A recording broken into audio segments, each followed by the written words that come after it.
میری تجارت کا یہ اصول رہا کہ میں نے کبھی ادھار نہیں خریدا، نہ کبھی ادھار بیچا، نہ کبھی ادھار خریدا۔ جو خریدے بھی ادھار اور بیچے بھی ادھار، اسے نیند کہاں آئے گی؟ دینے والے دیتے نہیں، لینے والے سر پہ کھڑے ہوتے۔ انہیں نہ بیوی اچھی لگتی نہ بچے اچھے لگتے، وہ گھر میں بیٹھ کے بھی گھر میں نہیں ہوتے۔ تو آپ نے فرمایا نہ میں نے کبھی ادھار خریدا نہ کبھی ادھار بیچا، نقد خریدا نقد بیچا۔ دوسرا میرا اصول یہ رہا کہ میں نے کبھی سٹاک نہیں کیا، جب مجھے پروفٹ ملا میں نے فوراً بیچ دیا، انتظار نہیں کیا ایک ہفتے بعد بیچوں گا ریٹ بڑھ جائے گا۔ جس دن مجھے پروفٹ ملا، ایک پیسہ بھی ملا تو میں نے فوراً بیچ دیا۔ تیسرا اصول یہ تھا کہ میرے سودے میں کوئی کمی یا عیب ہوتا تو میں اسے چھپاتا نہیں تھا، ظاہر کرتا تھا، اس میں یہ کمی ہے بھائی، لینا تو لے لو، نہیں لینا تو چھوڑ دو۔ تو ہماری تو تجارت بھی جنت کا راستہ ہے۔ مدینے کے لوگ ذمہ دارا کرتے تھے، مکہ کے لوگ تجارت کرتے تھے، ان کی زراعت اور تجارت دین کے پھیلنے کا ذریعہ بن گئے۔ عبد الرحمن بن عوف رضی اللہ عنہ کا مال اللہ کے دین کے کام آیا، عثمان رضی اللہ عنہ کا مال اللہ کے دین کے کام آیا۔ جنگ تبوک میں 10,000 آدمیوں کا سامان حضرت عثمان اکیلے نے دیا۔ 30,000 کا لشکر تھا تو 1/3 10,000 کا سارا سامان عثمان رضی اللہ عنہ نے اپنے گھر سے دیا۔ اور وہ پیسے دینار لا کے پیش کیے نا، تو اللہ کے نبی وہ دینار لے کر یوں کر رہے تھے، ایسے ایسے، اور کر رہے تھے ما علی عثمان اللہ یعمل بعد عثمان، آج کے بعد تو کچھ نہ کر، جنت واجب ہو گئی تیرے پہ۔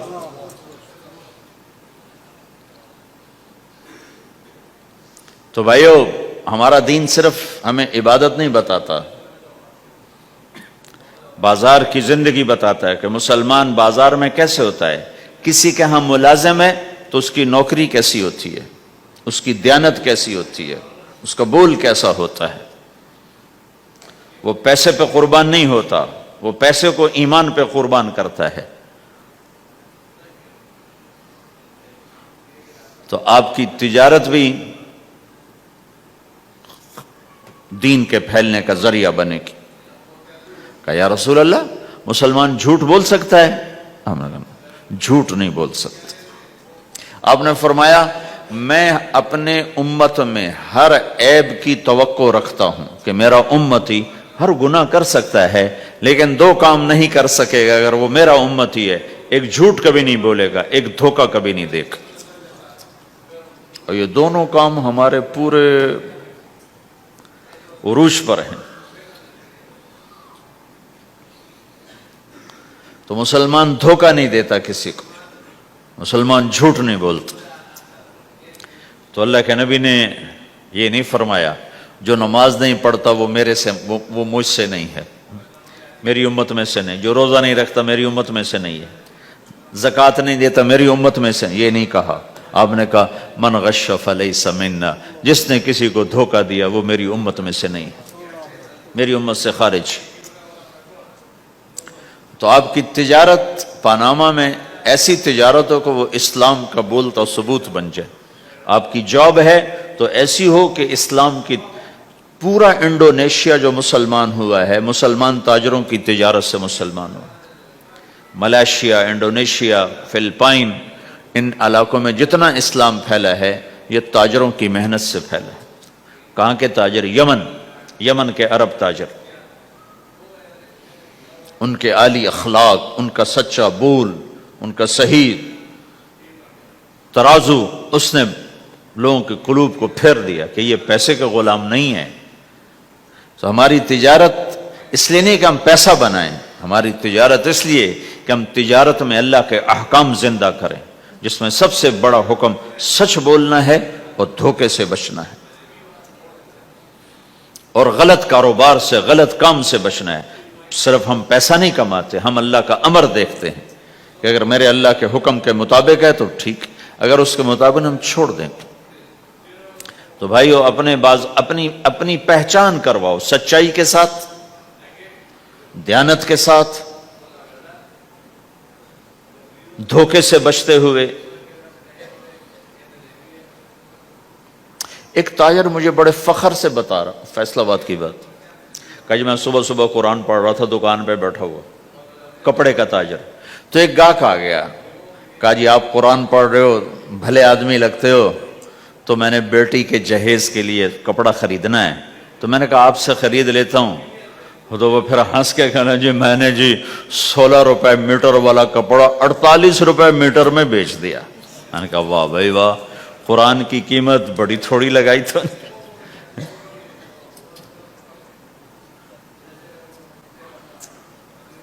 ہائے ہائے ہائے ہائے، اس کو شرم بھی نہیں آ رہی اس بات پر، احساس ہی کوئی نہیں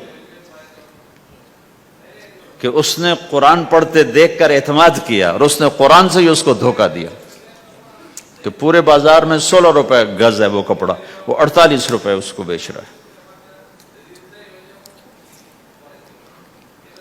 اگر اپنے نبی کی بات سنو، آپ نے کہا سچا تاجر قیامت کے دن نبیوں کے ساتھ کھڑا کیا جائے گا۔ کیوں؟ کہ ہر موقع پہ جھوٹ بولا جا سکتا ہے، پروفٹ کمایا جا سکتا ہے، دھوکہ دیا جا سکتا ہے، فراڈ کیا جا سکتا ہے، اور اس سے بچتا ہے بچتا ہے بچتا ہے بچتا ہے، نہ اپنوں کو دھوکہ دیتا ہے نہ غیروں کو دھوکہ دیتا ہے۔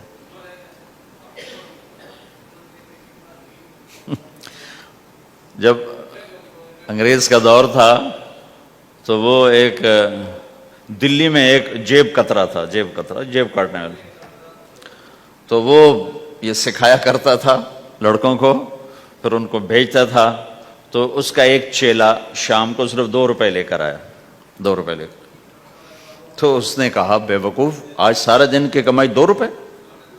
کہا استاد آج بہت بڑا مال مارا تھا، لیکن میں نے دیکھا تو وہ ایک گورا تھا، انگریز تھا، تو مجھے خیال آیا اگر قیامت کے دن عیسیٰ علیہ السلام نے میرے نبی کو گلہ دے دیا کہ تیرے امتی نے میرے امتی کی جیب کاٹی تھی، تو میں اپنے نبی کو کیا جواب دوں گا؟ تو میں نے جا کر اس کو واپس کر دیا، ابھی اپنے کے کھسکا کے لایا ہوں 2 روپے۔ تو پچھلے زمانے کے تو چور بھی ایسے خوددار ہوتے تھے، اب تو نمازی ایسے غیرت کہاں پھینک کے آ گئے ہیں، ماتھے پہ محراب ہوتا ہے اور دھوکے میں سب سے اول ہوتا ہے۔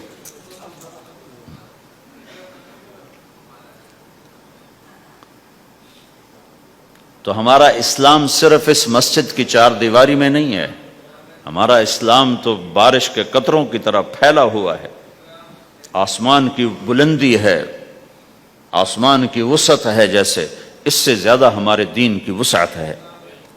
تو آپ کسی دفتر میں ہو یا اپنے کاروبار میں ہو تو اس میں بھی اللہ کے نبی نے آپ کو طریقہ بتایا ہے۔ تو بازار کے اخلاق ہیں مسکرانا نہیں، بازار کے اخلاق ہیں سچ بولنا، صحیح دینا، صحیح تولنا، صحیح سودے کا عیب بتانا۔